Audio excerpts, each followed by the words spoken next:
Estatística, assim, pelo menos eu nunca fiz uma análise estatística, mas eu já chegou a minha informação nos meus ouvidos que a partir do momento que os países que foram aceitando o voto de mulher começou a votar... Sim. Puta merda. Calma, Leonardo. Eu não tava esperando esse assunto, mas vai ser bom. Não, eu vou puxar do feminismo Deixa eu de só, novo. deixa eu Manda, só manda. lembrar uma coisa, que eu tô muito feliz no programa de hoje. Que a gente tá no mês de março, mês das mulheres. Recebemos uma mulher aqui. Eu não acredito, que papinho. Não vai livrar tua alma não, Que cara. Tá conservador, sou papinho. progressista, cara. Eia, Vamos nossa lá. Senhora. Ó, Tem aonde- 1,80, gosto de Lana Del Rey. Existe uma estatística de correlação, e aí eu não sei se de causalidade, Sim. de que quando a partir do momento que a mulher começou a votar, partidos de esquerda começaram a ter mais Sim. destaque, e a mulher ela tende a votar em partidos de esquerda. Você concorda com isso que você vê isso?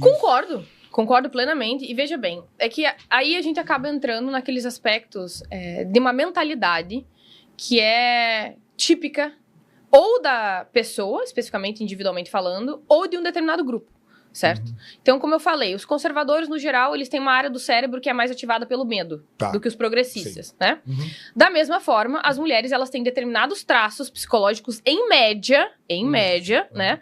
Que indicam, por exemplo, uma preferência por relações mais cooperativas e menos hierárquicas e competitivas, evitar a violência do que entrar em combate, cuidar dos mais fracos, que sejam minorias, crianças, idosos, deficientes físicos, do que os homens.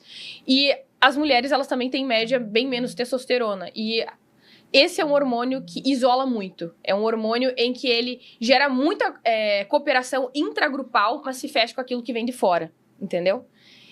Intolerância? Isso gera intolerância com aquilo que está vindo, Entendi. aquilo que está fora do grupo. Tudo dentro do grupo, entendeu? Então, eles se protegem muito. A masculinidade, ela é muito protetora em relação à coesão do grupo, tá? Entendi. Inclusive, isso também tem raízes evolutivas, etc. Então, sim, tá correto. As mulheres, no geral, elas tendem mais a votar na esquerda. Agora, o meu problema, especificamente em relação a isso, não é em reconhecer padrões comportamentais, mas é a forma como geralmente a direita tenta resolver o conflito, tá? Por quê? Porque essa é uma coisa que, inclusive, eu já tenho tratado bastante nas minhas lives, que é uma posição muito condescendente e arrogante em relação ao porquê que as mulheres votam mais à esquerda.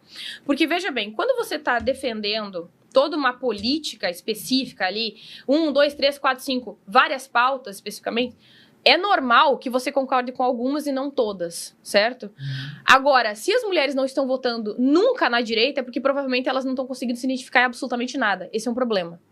Entendeu? Então, geralmente, o que a gente vê na direita? Uma posição muito mais arrogante, eu diria, e condescendente em relação ao motivo que leva as mulheres a votar na esquerda. É porque elas são emocionais, porque elas são bobinhas, elas são tongas, patéticas, estúpidas, manipuladas por uma massa de indústria do entretenimento e por isso elas estão votando na esquerda. Não, peraí, você em algum momento realmente sentou e se debruçou para entender o que leva as mulheres a votarem na esquerda tão massivamente do que na direita? Provavelmente porque a direita não está oferecendo nada. E quando ela oferece determinadas questões, ou pelo menos determinadas soluções para a vida das mulheres, é de uma forma também, de uma perspectiva pouco feminina. Não estou falando feminista, feminina, tá? Então, por exemplo, vamos considerar o fator, mais uma vez, evolutivo, né? A humanidade, ao longo de milênios, se desenvolveu em grupos de até 150 pessoas no máximo, tá? Eram aldeias, certo? Isso significa que quando uma mulher ela engravidava, ela teria os filhos dela sendo cuidados por basicamente todos os participantes daquela aldeia. Sim. Né? Então, ela estava numa fase de puerpério, que a gente entende, que é logo depois da mulher dar à luz. Ela teria as avós, os avós, o marido, os sobrinhos, os cunhados, toda a família, porque meio que eram grupos de famílias estendidas, Sim. certo? Hoje em dia, o que nós temos? Basicamente uma família nuclear, que inclusive eu não sou contra, tá? Só para deixar isso bem claro, que geralmente é formado por um homem, por uma mulher e os filhos. Só que se nós substituem pro cachorro, né? Também, mas se formos levar em consideração o fato de que, ao longo de milênios, as crianças foram criadas por uma família estendida, esperar que somente um casal crie um filho é muito absurdo. Porque a gente vai considerar também outra coisa. O ser humano, ele demora muito tempo para amadurecer, porque o nosso cérebro é muito grande. Então, nós ficamos dependentes por muito tempo. Pelo menos, assim, ó, praticamente, assim, até uns 5, 6 anos de idade, é impossível que o ser humano sobreviva sozinho. Sim. Entendeu? Então, nós precisamos de toda uma rede de apoio. Geralmente, quem fala sobre rede de apoio é quem? A esquerda. Entendeu? A gente Entendeu? não conversa sobre esses assuntos. Exatamente. Isso é um problema da direita. E eu estou na direita para falar sobre isso. Esse é meu papel. A gente precisa prestar atenção nisso. Caraca, E veja bem, nunca tinha pensado nisso. então, a gente está fazendo isso, essa análise, considerando a natureza humana, que é uma coisa que a direita geralmente diz que se importa, né? Uhum. Mas ela não está analisando tanto quanto deveria. Que são nesses detalhes. Você tem que vestir realmente as roupas e calçar os sapatos de uma mulher. Uhum. Uma mulher que tem um cérebro primitivo, que é desde 200 mil anos atrás, da mesma forma que o homem, da mesma forma que uma criança. Nós temos necessidades específicas e particulares à nossa espécie. E hoje, o tipo de formulação social que nós temos e viver em grandes cidades está completamente distinto disso. Está completamente longe, distante do que a gente precisa. E, geralmente, quem vai falar sobre rede de apoio, infelizmente, é só a esquerda. E eu me irrito muito quando a direita fala: ai, a esquerda cooptou e sequestrou nossas pautas. Ninguém sequestrou nada. Você pode falar, né? Você pode falar se tu quiser, entendeu? Eu tô falando. Ninguém me permitiu, sei lá, paguei pedágio pra esquerda pra falar disso? Não. Outra coisa, eu lembro recentemente de um MBL Day que nós fizemos em Taubaté. E aí uma moça que tava lá com um amigo meu, ela comentou assim: olha, eu não sou de esquerda, não me considero uma pessoa de esquerda, mas eu me aproximei do PSOL porque eu sou doula. E geralmente a esquerda que fala sobre parto humanizado, sobre parto doméstico, sobre violência obstetra, sobre, por exemplo, cesáreas que são feitas de forma desnecessária porque os médicos querem fazer com pressa, entendeu?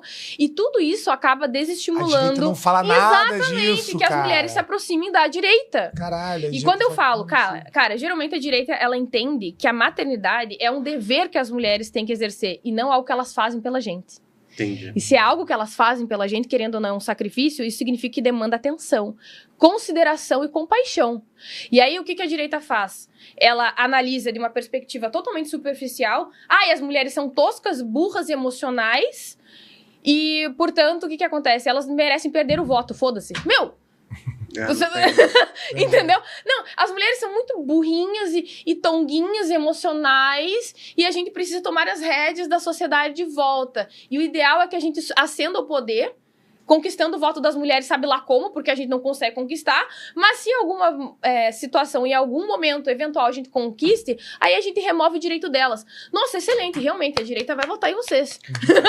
Perfeito, muito bem. Não, é legal que você foi lá atrás mesmo, porque realmente é uma coisa inerente da espécie humana, né?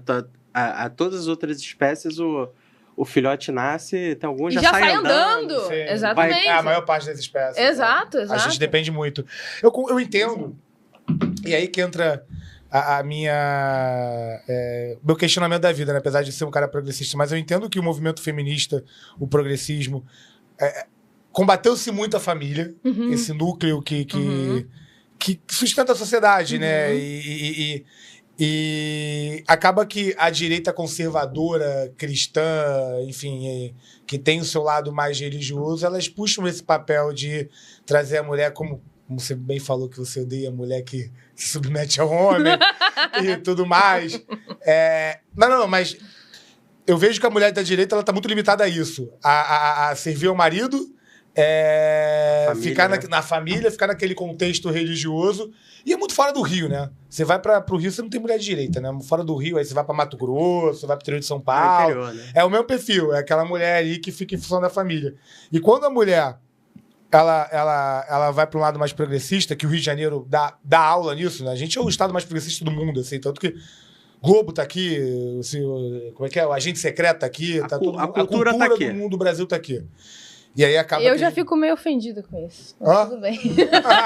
Não, peraí, o Brasil é muito diverso. Vamos respeitar o povo brasileiro. Não. Eu tô dizendo em influência, né? A Globo tá aqui. Concordo.